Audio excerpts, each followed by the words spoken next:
আসসালামু আলাইকুম। সহজ টেকনিকে জবম্যান। প্রশ্নে লেখা আছে একটি কোণের মান তার পূরক কোণের মানের অর্ধেকের সমান হলে কোণটির মান কত ডিগ্রি। এখন পূরক কোণ কি আগে সেটা জানি। পূরক কোণ হলো দুটি কোণের যোগফল যদি 90 ডিগ্রি হয় একটি আরেকটির পূরক কোণ বলে। এটা ছিল 90 ডিগ্রি, এই 90 ডিগ্রিকে যে কোনো দুটি ভাগে ভাগ করলে মনে করেন এ পাশে 40 ডিগ্রি, তাহলে এ পাশে 50।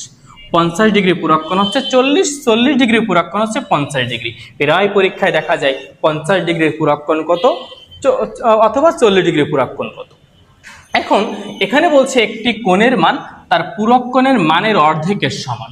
তাহলে মনে করি একটি কোণ এক্স, তাহলে তার পূরক কোণ হবে কত? 90 মাইনাস এক্স, কারণ দুটি কোণের যোগফল 90 ডিগ্রি হলে একটি আরেকটির পূরক কোণ তৈরি হয়। তাহলে একটি কোণ যদি এক্স হয় তাহলে অপরটি নিঃসন্দেহে 90 মাইনাস এক্স। প্রশ্নে বলেছে পূরক কোণের মানের অর্ধেকের সমান, তাহলে এক্স এর মানটি হবে 90 মাইনাস এক্স বাই 2। এই কোণটির অর্ধেক করলে যেটা হবে এই কোণটি পাওয়া যাবে। এই বা দিলাম ক্যালকুলেশন, 2টা ভাগ ছিল গুণ হয়ে যায় 2x ইকুয়াল 90 মাইনাস এক্স।